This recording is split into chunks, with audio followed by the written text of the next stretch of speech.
Hello students, this is Baljeet Chaudhary from saint S N Ajitgarh. और आज हम अपना स्टार्ट करेंगे 10th क्लास की साइंस। और 10th क्लास की साइंस में हम पढ़ेंगे सबसे पहले chapter number second. Chapter number second है ह्यूमन सिस्टम्स।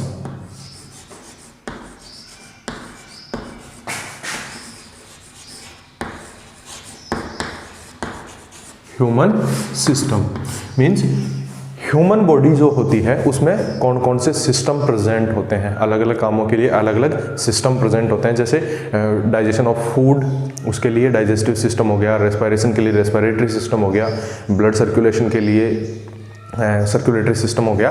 तो ये सारे जो सिस्टम्स हैं बॉडी के वो हम पढ़ेंगे। तो सबसे पहले हम पढ़ते हैं ह्यूमन बॉडी क्या होती है। Human body,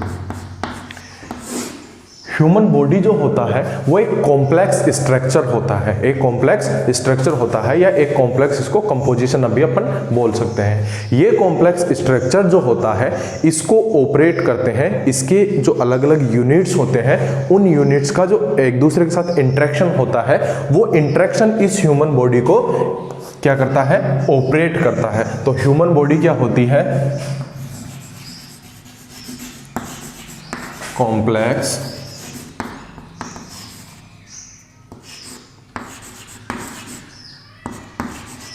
structure that operates by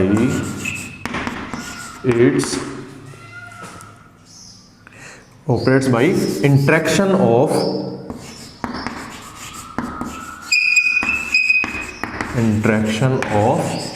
its unit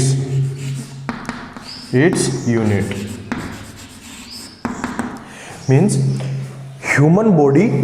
definition क्या होगा ह्यूमन बॉडी के लिए? अगर अपन कहें, अपने से कोई पूछे कि what is human body, then हम कहेंगे the complex structure that operates by the interaction of its units means इसके जो अलग अलग यूनिट्स होते हैं, ह्यूमन बॉडी के अलग अलग पार्ट्स जो होते हैं या अलग अलग इसका जो कंपोजिशन है, उन कंपोजिशंस के आपस में इंटरेक्शन से जो ह्यूमन बॉडी का फॉर्मेशन होता है। और ये एक कॉम्प्लेक्स स्ट्रक्चर होता है। इसकी फंक्शनिंग किसकी वजह से हो रही है? इसके जो यूनिट्स हैं उन यूनिट्स के एक दूसरे के साथ इंटरेक्शंस क्या है, उन इंटरेक्शंस की वजह से क्या होता है, ह्यूमन बॉडी फंक्शन करती है। ठीक है, तो हम देखते हैं कि ह्यूमन बॉडी की यूनिट्स जो होती है वो कौन कौन सी होती हैं।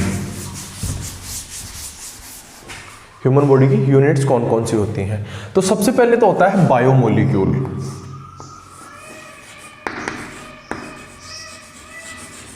बायोमोलिक्यूल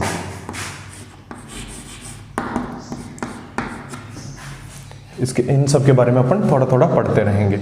बायोमोलिक्यूल्स जो होते हैं ये फॉर्मेशन करते हैं सेल का। बायोमोलिक्यूल्स किसका फॉर्मेशन करते हैं? सेल का।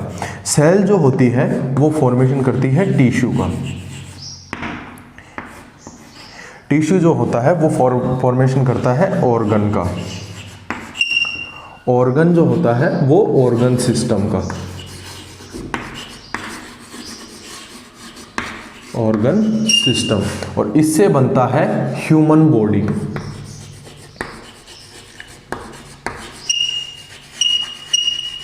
ह्यूमन बॉडी, ठीक है। तो हम अभी कह रहे थे कि human body is a complex structure that operates by the interaction of its units. वो यूनिट्स कौन कौन सी हैं, उन यूनिट्स की अपन बात करेंगे।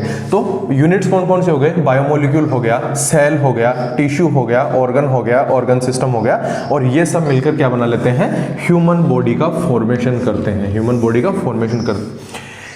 यहाँ हम ह्यूमन सिस्टम पढ़ रहे हैं इसलिए ह्यूमन बॉडी की बात कर रहे हैं। अदरवाइज हम ये जो सारे लेवल्स जो हैं इनको बॉडी ऑर्गेनाइजेशन लेवल भी कहते हैं। किसी भी ऑर्गेनिज्म के बॉडी जो होगा उसके जो यूनिट्स होंगे वो यही सब होंगे। उसके जो बॉडी ऑर्गेनाइजेशन का जो लेवल होता है वो सारे लेवल यही होते हैं। ठीक है, तो सबसे पहले आता है हमारा बायोमोलिक्यूल। ठीक है, तो अपन पहले सबसे पहले पढ़ देखते हैं बायोमोलिक्यूल होता क्या है। ह्यूमन बॉडी जो होता है या किसी भी ऑर्गेनिज्म का, सभी ऑर्गेनिज्म के लिए होता है, लेकिन अपन स्पेशली यहाँ ह्यूमन सिस्टम्स की बात कर रहे हैं तो यहाँ अपन इन सबको ह्यूमन के लिए लेकर चलेंगे। ठीक है, तो बायोमोलिक्यूल जो होते हैं वो क्या होते हैं?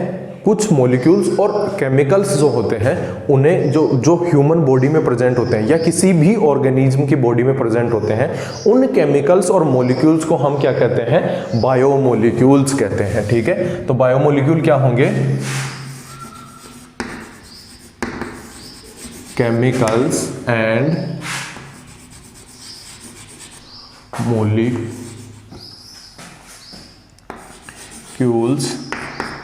प्रेजेंट। एक चीज याद रखना, प्लस एंटी मैं जहां कहीं पे भी लिखूंगा प्रेजेंट, इसका मीन समझा जाएगा प्रेजेंट, माइनस एंटी मैं जहां पे भी लिखूंगा इसका मतलब समझा जाएगा एब्सेंट।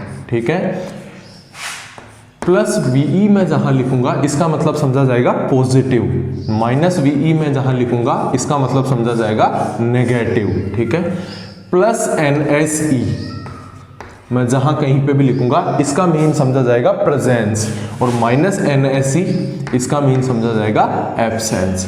ठीक है, आप जब अपनी कॉपी में इसके नोट्स बनाओ तो आप पूरा लिखोगे, प्रेजेंट पूरा लिखोगे, मेरी तरह केवल ये नहीं कि साइन बना के छोड़ दिया। ये कॉपी के ऊपर या कहीं पे भी जहां तुम्हें सहूलियत हो उस हिसाब से इनको नोट डाउन कर लेना, क्योंकि ये साइन बार बार काम में आएंगे। ठीक है, तो chemicals and molecules present in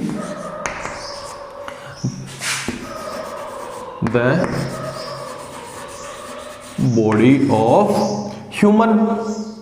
यहां अपन ह्यूमन की बात कर रहे हैं तो ह्यूमन, अगर जनरल डेफिनेशन होगा तो ह्यूमन की जगह मैं क्या बोल दूंगा, ऑर्गेनिज्म बोल दूंगा, बिकॉज ऑर्गेनिज्म का जो कोई भी ऑर्गेनिज्म हो सबका कंपोजिशन क्या होता है, लगभग सेम होता है। बायोमोलिक्यूल्स जो होते हैं वो सब में सेम होते हैं। ठीक है, तो chemicals and molecules which are present in the body of human known as biomolecules. ठीक है, नॉन एज बायोमोलिक्यूल्स। ठीक है, नेक्स्ट बायोमोलिक्यूल्स जो होते हैं, ये बायोमोलिक्यूल्स का कंपोजिशन जो होता है वो बायोमोलिक्यूल का कंपोजिशन बनाता है सेल।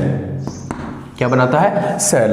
तो सेल का डेफिनेशन 9th क्लास में आप पढ़ चुके। सेल का डेफिनेशन होता है fundamental structural and functional unit of an organism known as cell. Cell का डेफिनेशन क्या होगा, fundamental structural and functional unit of an organism, और यहां पर मैं ह्यूमन के लिए क्या कह दूंगा, fundamental structural and functional unit of human. ठीक है, तो मैं सेल की डेफिनेशन लिख देता हूं, cell fundamental structural and functional unit of an organism, या ह्यूमन के लिखेंगे तो ऑफ ह्यूमन। ठीक है, अब सेल जो होगा उसको स्ट्रक्चरल एंड फंक्शनल यूनिट क्यों कहते हैं, फंक्शनल यूनिट क्यों कहते हैं वो समझते हैं। ठीक है, स्ट्रक्चरल का मतलब होता है वो यूनिट जो स्ट्रक्चर फॉर्म करवाए या स्ट्रक्चर का फॉर्मेशन करवाए। ठीक है, और फंक्शनल यूनिट का मीन होगा वो यूनिट जो उसकी फंक्शनिंग कंप्लीट करवाए। तो आपको नेचर में कोई भी ऐसा ऑर्गेनिज्म नहीं मिलेगा जिसके अंदर सेल प्रेजेंट ना हो। Means presence of cell is specific character of organism या लिविंग ऑर्गेनिज्म। तो लिविंग ऑर्गेनिज्म अगर होगा तो उसके अंदर कंफर्म है कि क्या बनेगा, क्या प्रेजेंट रहेगा, सेल प्रेजेंट रहेगा। और ये सेल्स आपस में मिलकर क्या करते हैं, ऑर्गेनिज्म को डेवलप करते हैं। ठीक है, इसलिए हम क्या कह देते हैं, cell is the basic fundamental structure, cell is the basic और fundamental structure of an organism. और फंक्शनल यूनिट क्यों कहते हैं, 9th क्लास में जब आपने पढ़ा होगा तब थोड़ा सा आपको पढ़ा होगा, एक बार दोबारा बताते हैं कि कोई भी लिविंग है उसके अंदर वो लिविंग स्टेट में बना रहे, वो लिविंग स्टेट में बना रहे, इसके लिए ज़रूरी है कि उसके अंदर कुछ प्रोसेस चलती रहती हैं, कुछ केमिकल रिएक्शंस चलती रहती हैं जिन्हें हम बायोकेमिकल रिएक्शंस कहते हैं। ये जितनी भी प्रोसेस हैं, ये बायोकेमिकल रिएक्शंस जो हैं, ये कंप्लीट कहाँ होती हैं, in the cytoplasm of cell. Means उसकी जो लिविंग स्टेट बनाए रखने के लिए जो रिएक्शंस है, उसकी जो फंक्शनिंग है वो कहाँ कंप्लीट हो रही है, सेल के साइटोप्लाज्म में। So we can say cell is fundamental unit of an organism, ठीक है। नेक्स्ट आता है टिश्यू। टिश्यू हम डायरेक्ट ये कह देते हैं कि group of cell known as tissue, नहीं। क्या कोई भी सेल लें और उनका एक ग्रुप बना दे तो उसे टिश्यू कहेंगे? नहीं, उसके लिए कुछ कंडीशंस होती हैं। वो कंडीशंस क्या होती हैं कि जो ग्रुप ऑफ सेल हो उसमें जितने भी सेल आ रहे हैं वो सारे क्या होने चाहिए? सिमिलर होने चाहिए, ठीक है। तो टिश्यू के लिए मैं क्या कहूंगा? A group of similar cells, group of similar cells. यहां सेल की सिमिलरिटी से मेरा मीन है कि वो जो सेल होंगे एक टिश्यू के अंदर, जितने भी सेल होंगे उनका ओरिजिन जो हो वो सेम होना चाहिए, ओरिजिन सेम होना चाहिए। दूसरा, उनकी फंक्शनिंग सेम होनी चाहिए। जैसे मान लो एक ऑर्गेनिज्म के अंदर तीन टाइप के सेल हैं, ए, बी और सी, तीन टाइप के सेल हैं। अब मैं तीनों टाइप के सेल लूँ, जैसे मैंने 5 सेल ए टाइप ले लिए, 4 सेल बी टाइप ले लिए, 6 सेल सी टाइप ले लिए और इनका मैं ग्रुप बना दूँ तो वो ग्रुप टिश्यू नहीं होगा। लेकिन मैं एक ही टाइप के सेल लूँ, जैसे ए टाइप के ही मैं 10 सेल लूँ और इन 10 सेल का एक ग्रुप बना दूँ, तब मैं इसे क्या कह सकता हूँ? टिश्यू कह सकता हूँ। तो टिश्यू क्या होता है? एक ग्रुप ऑफ सिमिलर सेल्स, एक group of similar cells known as tissue. और यहां पर मेरा सेल की सिमिलरिटी से मीन है origin and functioning same. Cell की और सिमिलर सेल से मीन क्या है? सेल की ओरिजिन सेम होनी चाहिए और सेल की फंक्शनिंग सेम होनी चाहिए। नेक्स्ट आता है ऑर्गन। नेक्स्ट आता है ऑर्गन। ऑर्गन की जब मैं अपन बात करते हैं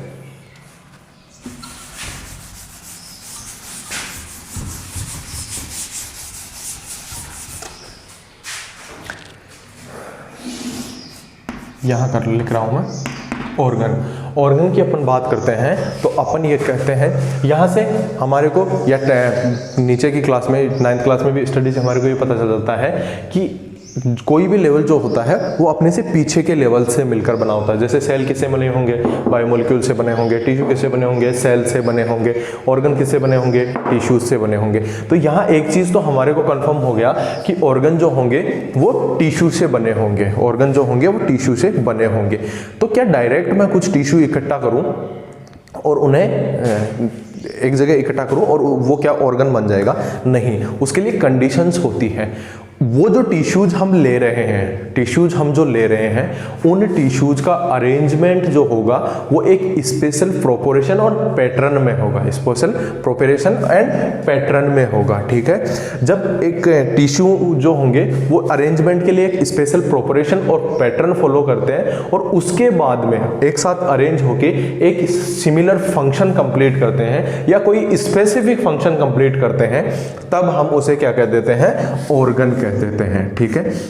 तो जैसे टिश्यू कितने टाइप के होते हैं? 4 टाइप के टिश्यू आप लोगों ने 9th क्लास में पढ़े होंगे, epithelium, connective, muscular and nervous tissue, ठीक है।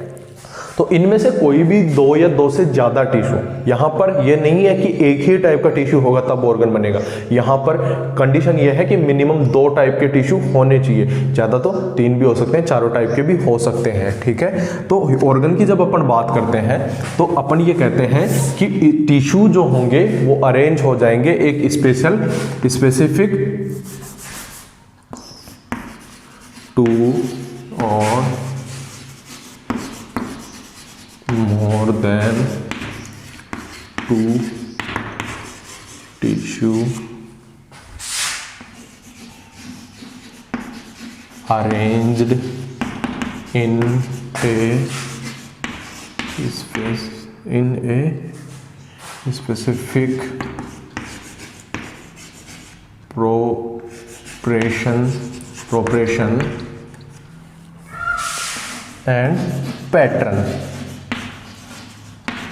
मीन्स टिश्यू मिनिमम दो, ज़्यादा कितने भी हो सकते हैं, 2 और मोर देन 2 टिश्यू। ये टिश्यू क्या करें? अरेंजमेंट के लिए एक स्पेसिफिक प्रोपोर्शन एंड पैटर्न को फॉलो करेंगे, तब हम उसे क्या कहेंगे? ऑर्गन कहेंगे। फॉर एग्जाम्पल हम आप कह सकते हो sir hand, sir leg, sir nose, नहीं, ये बॉडी ऑर्गन है, ये ह्यूमन बॉडी के ऑर्गन है, ये बायोलॉजिकल ऑर्गन नहीं है। बायोलॉजिकल ऑर्गन के कुछ एग्जांपल अपन पढ़ते हैं, जैसे बायोलॉजिकल ऑर्गन का एग्जांपल हो गया लीवर, दूसरा आपका हो गया स्टमक, किडनी एटसेट्रा। ठीक है, तो ऑर्गन क्या होगा, जब टिश्यू क्या करें, अरेंजमेंट के लिए एक स्पेशल प्रोपोर्शन एंड पैटर्न को फॉलो करें, तब उस अरेंजमेंट को क्या कहेंगे अपन, टिश्यू कहेंगे, सॉरी ऑर्गन कहेंगे, उस अरेंजमेंट को हम क्या कहेंगे, ऑर्गन कहेंगे।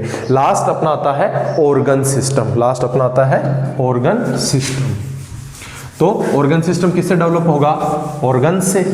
अरे ये तो हमको पता चल ही रहा है कि नेक्स्ट लेवल जो होता है वो किसे, अपने से जस्ट पीछे वाला जो लेवल है उससे मिलकर बनता है। तो ऑर्गन सिस्टम, ऑर्गन सिस्टम की अगर अपन बात करते हैं तो अपन ये कहते हैं कि ऑर्गन सिस्टम जो होगा वो डेवलप किससे होगा, ऑर्गन से। तो क्या कुछ ऑर्गन को इकट्ठा कर दे तो वो एक ऑर्गन सिस्टम बना लेगा, नहीं, ऐसा नहीं होता। ऑर्गन सिस्टम डेवलप होने के लिए क्या होता है कि या तो 2 ऑर्गन हो या उससे ज्यादा ऑर्गन हो, 2 या 2 से ज्यादा ऑर्गन्स हो, और वो ऑर्गन्स क्या करें, एक दूसरे के साथ या तो फिजिकल इंटरेक्शन करें, या तो फिजिकल इंटरेक्शन करें मींस डायरेक्ट जुड़े हुए हों, या क्या करें, केमिकल इंटरेक्शन करें।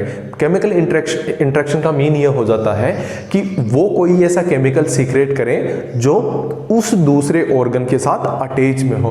फॉर एग्जाम्पल मैं लेता हूं अपना डाइजेस्टिव सिस्टम, जो अपन अभी नेक्स्ट पढ़ेंगे, अपना पहला टॉपिक या ह्यूमन सिस्टम का पहला जो सिस्टम अपन पढ़ेंगे वो डाइजेस्टिव सिस्टम में पढ़ेंगे। डाइजेस्टिव सिस्टम जो होता है उसके 2 पार्ट होते हैं, एक होता है एलिमेंट्री कैनाल, दूसरा होता है एसोसिएट ग्लैंड्स। ठीक है, एलिमेंट्री कैनाल वाला जो पार्ट होता है इसमें प्रेजेंट होते हैं ऑर्गन्स, जैसे माउथ हो गया, फेरिंग्स हो गया, इसोफेगस हो गया, स्टमक हो गया, इंटेस्टाइन हो गया, ये सारे। तो ये सारे पार्ट क्या है, माउथ मकल कैविटी से जुड़ा हुआ है, फेरिंग्स से जुड़ा हुआ है, इसोफेगस से जुड़ा हुआ है, स्टमक से जुड़ा हुआ है। तो इनके बीच का जो इंटरेक्शन है या इनके बीच का जो अटैचमेंट है वो डायरेक्ट अटैचमेंट है, यानी फिजिकली एक दूसरे के साथ क्या है, इंटरेक्टेड है। ठीक है, अब इसका दूसरा पार्ट जो होता है वो ग्लैंड्स होता है। ग्लैंड्स क्या करती हैं, कुछ डाइजेस्टिव जूस सीक्रेट करती हैं, वो डायरेक्ट डाइजेस्टिव जूस जो होंगे वो आकर इन ऑर्गन्स में मिलते हैं, इन ऑर्गन्स में आकर मिलते हैं। ठीक है, तो डाइजेस्टिव ग्लैंड्स का इंटरेक्शन कैसा हो गया, केमिकल इंटरेक्शन हो गया। तो कोई भी 2 या 2 से ज्यादा organ, when 2 or more than 2 organs interacted each other with physical or chemical, या 2 or more than 2 organs are attached each other by the physical or chemical interaction known as organ system। तो definition में लिख देता हूं, 2 or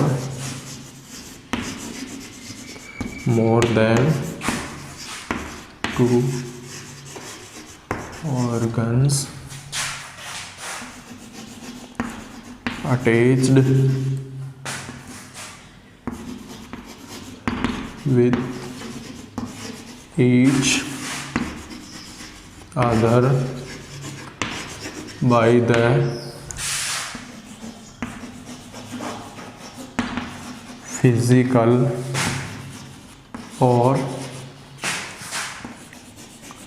or chemical interaction and performs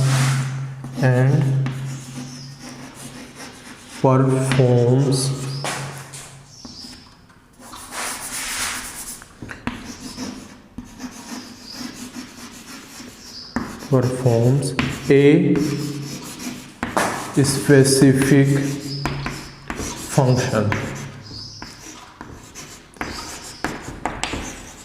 means 2 or more than 2 organs attached with each other by the physical or chemical interaction and performs a specific function known as organ system। Example इसके लिख लेना, example इसके लिखेंगे हम digestive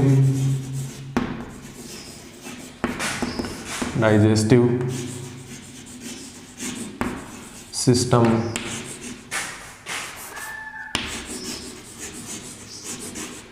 respiratory system, circulatory system, बहुत सारे system हैं वो सारे, ठीक है। तो ऑर्गन सिस्टम, 2 और more than 2 organs attach with each other by the physical और chemical interaction and performs a specific function known as organ system. और ये सब मिलकर, ये सारे यूनिट्स मिलकर क्या बनाते हैं, ह्यूमन बॉडी का फॉर्मेशन करते हैं।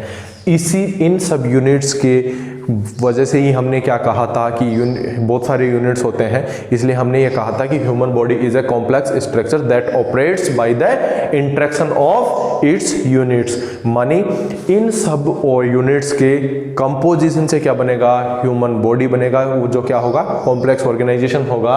और वो कॉम्प्लेक्स ऑर्गेनाइजेशन जो होता है वो ऑपरेट किसकी वजह से होता है, इन यूनिट्स के एक दूसरे के साथ इंटरेक्शंस कैसे हैं उसकी वजह से, ठीक है। तो एक बार हम ये थोड़ा सा दोबारा देख लेते हैं, साथ में आप कॉपी पेन लेके बैठना, तो इसके नोट्स अपने हिसाब से बनाते रहना वीडियो को पॉज करके, ठीक है। तो बायोमोलिक्यूल्स, सबसे पहला यूनिट बायोमोलिक्यूल। बायोमोलिक्यूल क्या होंगे, केमिकल्स और molecules which are present in the body of an organism. और ह्यूमन की बात कर रहे हैं यहाँ पर, तो इन ह्यूमन, ठीक है। Cell is the basic fundamental and cell is the fundamental structural and functional unit of an organism. Structural क्यों, फंक्शनल क्यों, दोनों चीजें अपन समझ चुके। टिश्यू क्या होगा, a group of similar cells known as tissue, group of similar cells known as tissue. Next organ, when 2 or more than 2 tissue arranged in a specific proportion and pattern for perform a specific function known as organ। Example इसका stomach, liver वगैरह। और tissue हमने ये कहा कि 4 type के tissue होते हैं ह्यूमन बॉडी में, कौन कौन से वो अपने देख लिए, epithelium, connective, nervous and muscular, चारों टिश्यू। उसके बाद में ऑर्गन सिस्टम क्या होते हैं, 2 और more than 2 organs attach with each other by the physical और chemical interaction and perform a specific function known as organ system, ठीक है। और ये सारे सिस्टम मिलकर क्या बनाते हैं, ह्यूमन बॉडी का फॉर्मेशन करते हैं। तो एक बार आप वीडियो को पॉज करके इन सब के साथ साथ नोट्स बनाते रहना। नेक्स्ट अपन करते हैं अब अपना अगला टॉपिक इसका। तो ये हो गया हमारा ह्यूमन बॉडी का कंपोजिशन। अब नेक्स्ट अपन स्टार्ट करते हैं ह्यूमन सिस्टम्स, और उसमें सबसे पहला जो सिस्टम हम पढ़ेंगे वो है डाइजेस्टिव सिस्टम। सबसे पहला जो हम पढ़ेंगे वो होगा digestive system.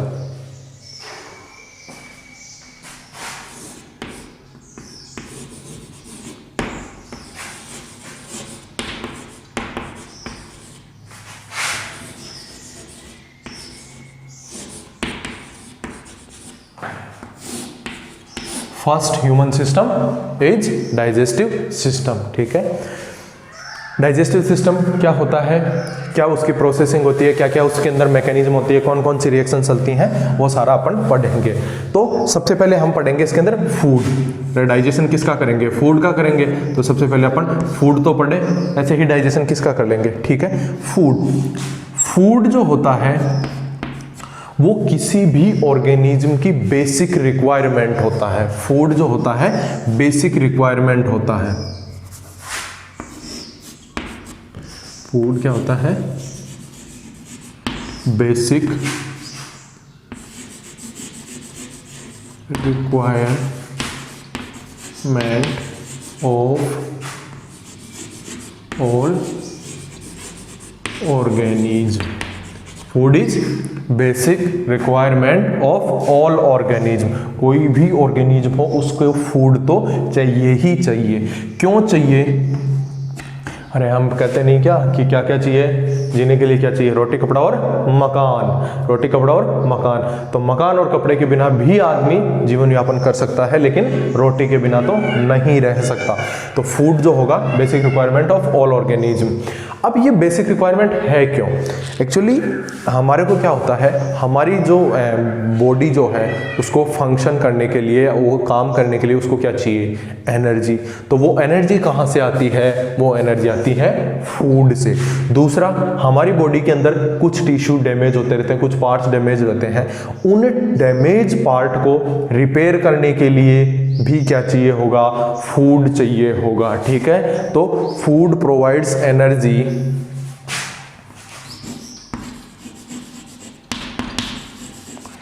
Food provides energy,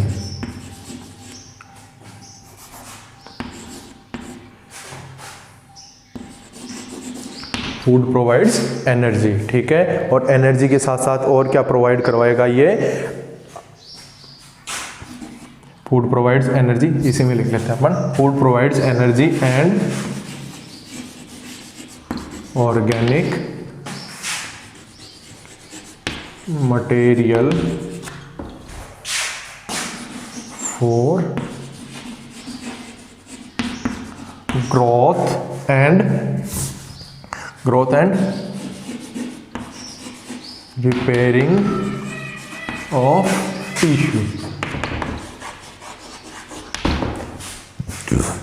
तो फूड जो होता है क्या होता है, basic requirement of all organism. और बेसिक रिक्वायरमेंट क्यों होती है फूड की, या फूड जो होता है वो बेसिक रिक्वायरमेंट में क्यों माना जाता है, because it's provide energy and organic material for growth and repairing of tissue. मानी जो भी टिश्यू हमारे अंदर डैमेज होंगे उनकी रिपेयरिंग के लिए, बॉडी ग्रोथ के लिए और एनर्जी के लिए क्या चाहिए होगा, हमारे को फूड चाहिए होगा, ठीक है। So we can say that food is basic requirement of all organism. अब हम अपना जो डेली लाइफ का अगर फूड देखें, डेली लाइफ में हम जो खाना खाते हैं उसको हम देखें तो उसमें हम क्या देखेंगे, क्या क्या खाएंगे, रोटी खाएंगे, चावल खाएंगे, सब्जियां खाएंगे, दाल खाएंगे, घी तेल वगैरह ये सब खाएंगे, ठीक है। तो ये हम खा रहे हैं।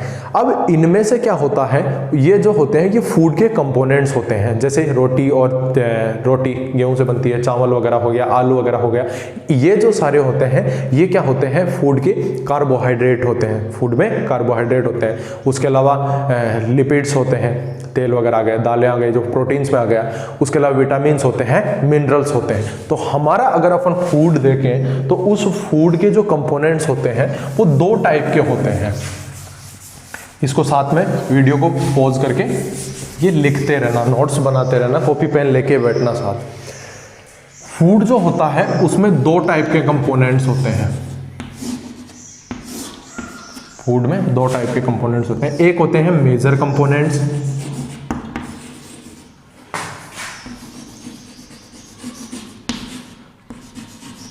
मेजर कंपोनेंट्स, दूसरे होते हैं माइनर कंपोनेंट्स।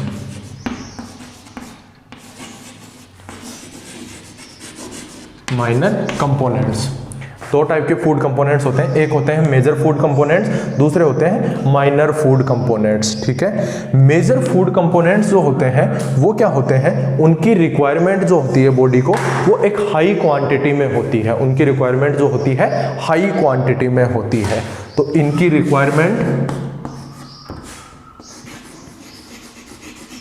रिक्वायरमेंट जो होगी इनकी, ये रिक्वायरमेंट है, रिक्वायरमेंट जो होगी वो हाई क्वांटिटी में होगी।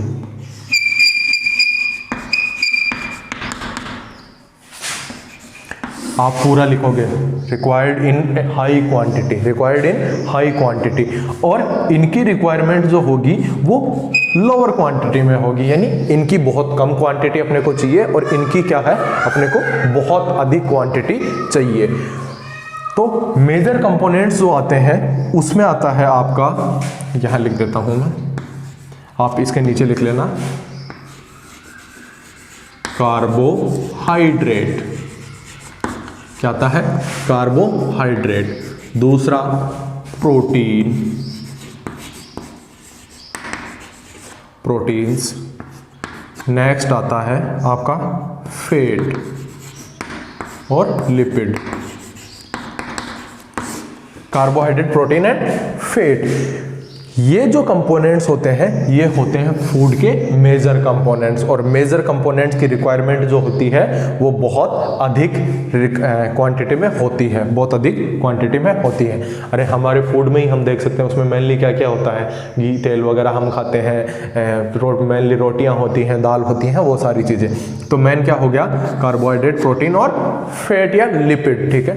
माइनर क्वांटिटी यानी बहुत कम क्वांटिटी में अपने को क्या चाहिए, यहाँ लिख रहा हूँ, आप इसके नीचे लिख लेना, विटामिन्स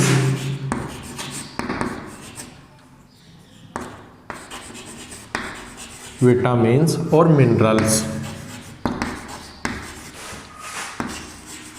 विटामिन्स और मिनरल्स, ठीक है। तो फूड जो होगा one of the basic requirement of an organism, क्यों? Because food provides energy and organic material for growth and repairing of tissue. दो टाइप के कंपोनेंट्स होते हैं हमारे फूड जो होते हैं। और हाँ, एक और चीज़, अगर फूड के सारे कंपोनेंट एक साथ अगर अपने को मिल रहे हैं, कार्बोहाइड्रेट, प्रोटीन, फैट मिल रहा है, विटामिन मिल रहे हैं, मिनरल्स मिल रहे हैं, तो इस तरह की डाइट को हम क्या कहते हैं? बैलेंस्ड डाइट, जो आप पिछले क्लासों में पढ़ चुके हैं, ठीक है। तो फूड जो होगी उसके दो टाइप के कंपोनेंट्स होते हैं, एक मेजर कंपोनेंट्स, दूसरे होते हैं minor components. Major components required in high quantity, कौन कौन से कंपोनेंट्स आएंगे इसमें? कार्बोहाइड्रेट आएगा, प्रोटीन आएगा, फैट आएगा। दूसरा माइनर कंपोनेंट्स, माइनर कंपोनेंट्स मतलब रिक्वायरमेंट जो होगी वो कम क्वांटिटी में चाहिए होंगे, लोअर क्वांटिटी में रिक्वायरमेंट होगी उनकी। कौन कौन से होते हैं? विटामिन एंड मिनरल्स, ठीक है। अब हम जो ये फूड ले रहे हैं, हम जो फूड इंटेक कर रहे हैं, हम जो खाना अपन खा रहे हैं, इसके जो ये कंपोनेंट्स हैं, ये कंपोनेंट्स कॉम्प्लेक्स फॉर्म में होते हैं। और कॉम्प्लेक्स फॉर्म में होने की वजह से क्या होता है? बॉडी जो होगी इनको एब्जॉर्ब नहीं कर पाएगी। जब तक बॉडी एब्जॉर्ब नहीं कर पाएगी तब तक इनसे एनर्जी नहीं मिलेगी। और अगर फूड से एनर्जी ही नहीं मिल रही, ऑर्गेनिक मटेरियल ही मेरे को नहीं मिल रहा, तो फूड खाने का या फूड इंटेक करने का कोई फायदा नहीं है, खाना खाने से कोई फायदा नहीं है फिर। तो ये जो फूड कंपोनेंट्स होते हैं, ये food components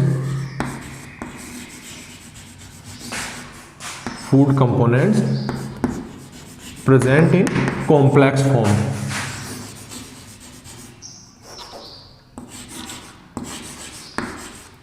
complex form.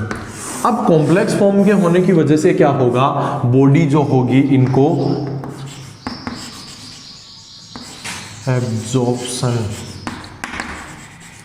Absorption नहीं होगा, बॉडी में एब्जॉर्प्शन नहीं होगा। आप पूरा लिखोगे food components are present in complex form, so body can not absorb them, ठीक है।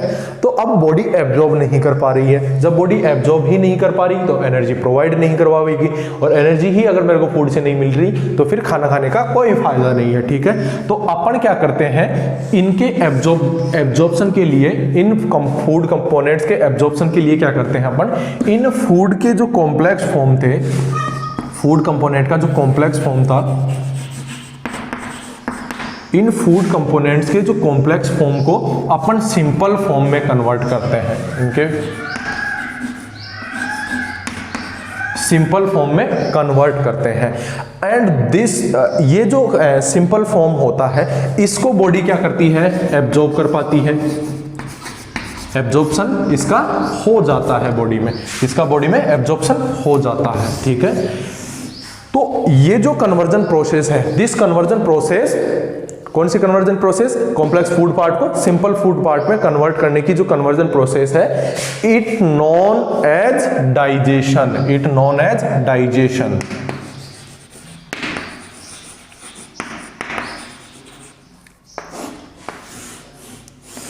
तो फर्स्ट पॉइंट हम क्या लिखेंगे? Food components are present in complex form in the body, so food components are present in complex form, so body cannot absorb them, ठीक है। फिर absorption के लिए क्या होगा? For the absorption, these food components, these complex food components break down in simple form। या तो ये कहेंगे, या हम डेफिनेशन जब हम देंगे डाइजेशन की, तब अपन ये कहेंगे कि कन्वर्जन प्रोसेस ऑफ, डेफिनेशन आप अपनी कॉपी में ऐसे कैसे लिखोगे जैसे मैं बोल रहा हूं, conversion process of complex food part into simple food part, या सिंपल फूड पार्ट की जगह कंपोनेंट्स भी लिख सकते हो। तो conversion process of complex food components into simple food components for absorption known as digestion, known as digestion. Digestion की definition एक बार दोबारा सुन लो, कॉपी में आपकी ऐसे कैसे डेफिनेशन होनी चाहिए। Conversion process of complex food parts into simple food parts for absorption known as digestion, मानी जो कॉम्प्लेक्स फूड पार्ट जिनका एब्जॉर्प्शन नहीं हो रहा था उनको अपन ने कन्वर्ट किस में कर लिया, सिंपल फॉर्म में कर लिया, सिंपल फॉर्म में कर लिया। यहां से सिंपल फॉर्म में जो कन्वर्ट करने की जो कन्वर्जन प्रोसेस है उसको हम क्या कहेंगे, डाइजेशन। डाइजेशन का वर्ड मीन जो होता है वो होता है break down.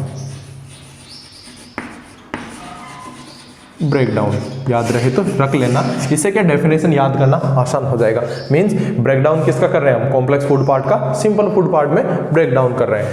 And this process of digestion takes place in digestive system. ठीक है, तो नेक्स्ट पहला पॉइंट तो आप ये लिखोगे, food components present in complex form, body can't absorption. दूसरा डेफिनेशन लिखोगे जो अभी अपन ने बोली है।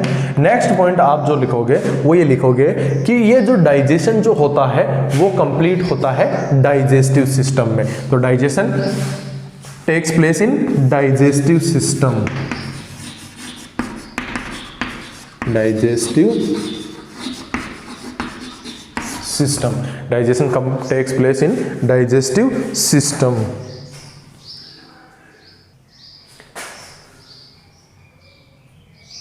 Digestion takes place in digestive system. ठीक है, एक इंपॉर्टेंट चीज, ये जो डाइजेशन होगा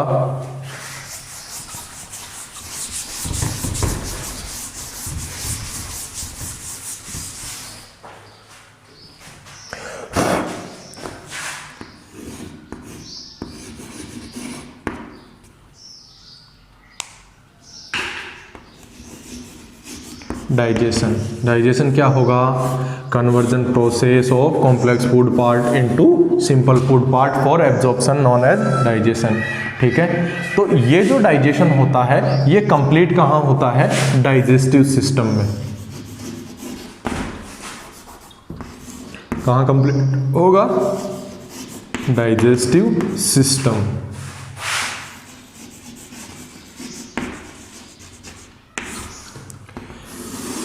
अब फूड का जो डाइजेशन डाइजेस्टिव सिस्टम में कंप्लीट होता है, it completes by mechanical, it completes by mechanical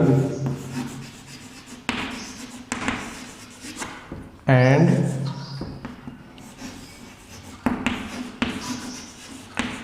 biochemical, it completes by mechanical and biochemical process. ठीक है, तो लास्ट पॉइंट आज का हमारा जो रहेगा वो आप ये लिखोगे कि digestion takes place in digestive system by the mechanical and biochemical process. Mechanical process में क्या होता है, फूड पार्ट्स को छोटे छोटे पीसेज में कन्वर्ट किया जाता है। फिर बायोकेमिकल प्रोसेस में क्या होता है, उनका जो केमिकल कंपोजिशन जो है, जो कॉम्प्लेक्स केमिकल कंपोजिशन है उसको सिंपल